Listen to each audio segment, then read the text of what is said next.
पहले Sulli app आई थी, फिर ये बुल्ली बाई आ गया। तो पहले मतलब हम ऐप को क्यों बैन कर रहे हैं? हम उन लोगों को क्यों नहीं पकड़ते जो ये ऐप बनाकर इतना उत्पाद मचा रहे हैं? ये बुल्ली बाई ऐप में 150 से ज्यादा रेपुटेटेड महिलाओं को इन्होंने फॉर सेल डाला कि डील ऑफ द डे, इसका ये रेट है, इतने घंटे में ये मिलेगी। कि आप कैसे, हाउ डेयर यू, आप अपनी माँ बहनों को कैसे बेच सकते हैं? मुस्लिम महिलाओं को फॉर सेल करके डाला जा रहा है। और ये इतने खबीस लोग हैं, ये इतने जलील लोग हैं कि आप देखिए नजीब की माँ का बोली लगा दी। नजीब की माँ तो हम सबकी माँ है भाई। वो एक ऐसी लेडी जिन्होंने अपना बेटा खोया, उनकी मॉब लिंचिंग कर करके थक गए मुसलमानों को, ये मार मार के थक गए, जेलों में भर भर के थक गए। अब मुसलमानों की गैरत में हाथ डाला इन बेगैरतों ने। सवाल तो ये उठता है कि 150 भारत की प्रतिभाशाली औरतों को आपने बेच डाला। आप देखिए कि उसमें एक वायर की रिपोर्टर है।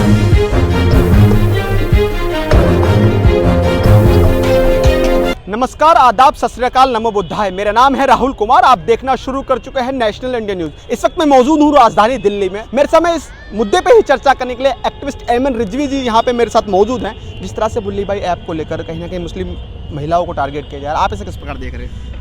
मैं तो इस प्रकार देखती हूँ कि आप धर्म के नाम पर किसी को टारगेट नहीं कर सकते, क्योंकि अगर आप देखिए कि भारत एक लोकतांत्रिक देश है जहाँ पर जमहूरियत यानी कि डेमोक्रेसी चलती है। और जिस भारत माता की हम जय कहते हैं, क्या जय के साथ लिखा हुआ है कि हिंदुओं की जय या मुस्लिम महिलाओं की जय नहीं, या सरदार महिलाओं की जय नहीं, या दलित महिलाओं की जय नहीं? तो ये जो एक तरह का आतंक मचाया जा रहा है, तो इससे वाली बात साफ पता चलती है कि ये जो लोग हैं, कुछ खास समुदाय के जो लोग हैं, जो सिर्फ ये नफरती चिंटू हैं, ना मालूम ये कहाँ से आते हैं, ना मालूम ये कहाँ को जाते हैं, ना मालूम वो कौन लोग हैं जिनकी सरपरस्ती में ये इतना आतंक मचाते हैं। मजे की बात तो ये, इससे पहले आप देखिए पहले सुल्ली ऐप आई थी, फिर ये बुल्ली बाई आ गया।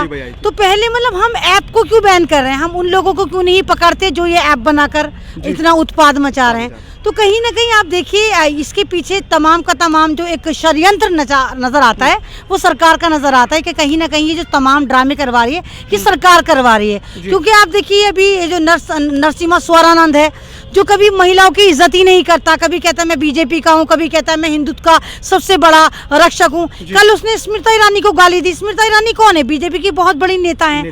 तो आप ये देखिए, अगर महिलाओं के लिए इस तरह की घृणा रखते हैं और खासकर मुस्लिम महिलाओं के लिए रखते हैं, और आप ये देखिए कि ये बुल्ली बाई ऐप में 150 से ज्यादा रेपुटेटेड महिलाओं को इन्होंने फॉर सेल डाला कि डील ऑफ द डे, इसका ये रेट है, इतने घंटे में ये मिलेगी। तो सवाल ये उठता है कि आप कैसे, हाउ डेयर यू, आप अपनी माँ बहनों को कैसे बेच सकते हैं? कैसे अपनी माँ बहनों की आप बोली लगा सकते हैं? तो कहीं ना कहीं ये पता चलता है जितने ये उत्पादी हैं, ना तो ये महिला वाले हैं, ना ये संविधान वाले, इवन ये इंसान भी नहीं, क्योंकि जानवरों में भी इज्जत दी जाती है। कभी आपने कुत्ते को फाड़ते हुए नहीं देखा, बिल्ली को फाड़ते हुए नहीं देखा। अगर मुस्लिम महिलाओं के प्रति इतनी नफरत भरी जा रही है, तो समझ लिए कि भारत में गृह युद्ध हो चुका है। मुस्लिम महिलाएं वैसे भी कौन सी ज्यादा एक्टिव, लेकिन जब सवाल ये उठता है, जब इतना कुछ चल रहा है, तो हमने देखा कि गृह मंत्री अमित शाह जी का बयान आता है कि महिला इस देश में सुरक्षित है, आधी रात में 12 बजे वो गहने पहन के जा सकते हैं। लेकिन इस प्रकार की चीजें कहीं ना कहीं केंद्र को और राष्ट्र को नहीं समझ में आ रही। अरे ये तो हमेशा झूठ ही बोलते हैं, तो ट्विटर पे सुरक्षित बताते हैं ना। आप देखिए ना, फेंटाकोला बाबा जो उत्तर प्रदेश का अपना को प्रधानमंत्री समझता है, वो भी तो ये कहता है कि महिलाएं सेफ हैं। वहाँ रोजाना कितनी हजारों लड़कियां लुटती हैं, कोई महिला तो क्या वहाँ पुरुष नहीं निकल सकता रात में? अरे कहते गहने पहन के निकल सकते हैं। तो ये सिर्फ ट्विटर पे झूठ बोलते हैं। इनको खुद पता है कि महिलाएं तो क्या, पुरुष भी सेफ नहीं है भारत में इस वक्त, खासकर वहाँ जहाँ बीजेपी की सरकार है। तो इसीलिए अब क्योंकि आप देखिए कि उत्तर प्रदेश में इलेक्शन है, और उत्तर प्रदेश में एक ओवैसी साहब की पार्टी दस्तक दे चुकी है, तो कहीं ना कहीं उनका फ्रस्ट्रेशन जो है मुस्लिम महिलाओं पर निकाला जा रहा है। इसीलिए मुस्लिम महिलाओं को फोर सेल करके डाला जा रहा है। और ये इतने खबीस लोग हैं, ये इतने जलील लोग हैं कि आप देखिए नजीब की माँ का बोली लगा दी। नजीब की माँ तो हम सबकी माँ है भाई। वो एक ऐसी लेडी जिन्होंने अपना बेटा खोया, उनका दुख में तो तुम उनका साथ क्या देते, तुम उनकी बोली लगा रहे हो। तो ये तमाम वो लोग हैं जो अपनी माओ से पैदा नहीं, तमाम सच में साबित करते हैं कि खुफाओं की नाजायज औलादें। इनको माँ से मतलब नहीं, इनको बाप से मतलब नहीं, इनको इंसानियत से मतलब नहीं, इनको भारत से मतलब नहीं, इनको संविधान से मतलब नहीं।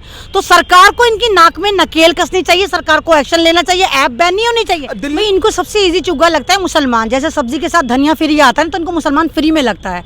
मुसलमानों के बगैर इनकी पॉलिटिक्स हो ही नहीं सकती। अगर भारत से जो 140 करोड़ में से 40 करोड़ मुसलमान हटा दिए जाए तो भारत में अमन अमान कायम हो जाए।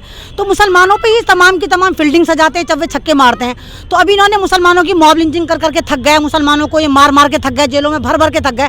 अब मुसलमानों की गैरत में हाथ डाला इन बेगैरतों ने, क्योंकि इनमें तो गैरत होती नहीं। क्योंकि मुसलमान की जो एक औरतों का जो एक मुस्लिम समाज की जो लेडीज आती है वो चॉकलेट वाला रोल प्ले करती हैं।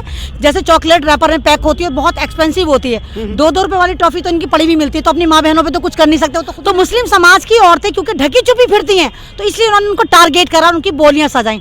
सवाल तो ये उठता है कि 150 भारत की प्रतिभाशाली औरतों को आपने बेच डाला। आप देखिए कि उसमें एक वायर की रिपोर्टर हैं, जी, तमाम लोग हैं, काफी लंबी फहरिस्त है, काफी चर्चित पर्सनैलिटी है। लेकिन इतना कुछ होने के बावजूद भी कहीं ना कहीं राज्य सरकार, दिल्ली सरकार का बहुत बड़ा दायित्व बनता था, आम आदमी पार्टी का दायित्व बनता था। ये लोग मैम क्यों मौन है?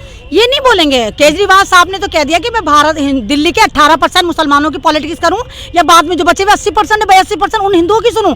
तो केजरीवाल साहब ने मुसलमानों को अनाथ कर दिया। उन्होंने कहा जाओ तुम अपना जिस तरह जी सकते हो जियो, ना तुम्हें पुलिस सपोर्ट करेगी ना तुम्हें सरकार सपोर्ट करेगी। बिजली पानी के नाम पे बेवकूफ़ बना रहे हैं, वो भी कई लोगों को नहीं मिलता। मुझे तो आज तक नहीं मिला।